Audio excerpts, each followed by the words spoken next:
tersangka RT yang melihat barang tas milik korban yang terletak di bawah meja jualan memberikan kode kepada DT mengambil tas tersebut lalu memasukkannya ke dalam keranjang.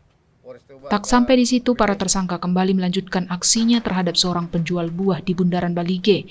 Namun kali ini aksi mereka diketahui oleh masyarakat, sehingga tersangka W yang sedang membawa tas ditangkap oleh warga dan diserahkan kepada polisi yang saat itu berada di lokasi. Komplotan ini berdomisili di Medan dan kerap melakukan pencurian dengan motif yang sama di setiap daerah. Sebelumnya, keenam tersangka telah melancarkan aksinya di kota Medan. Jadi masing-masing punya peranan.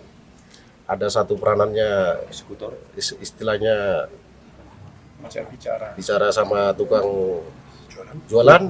Nah, satu lagi ada mantau melihat di mana ada dompet, ada apa. Nah, sehingga kalau ada dapat barang curian dimasukkan kemari Pak, ke keranjang.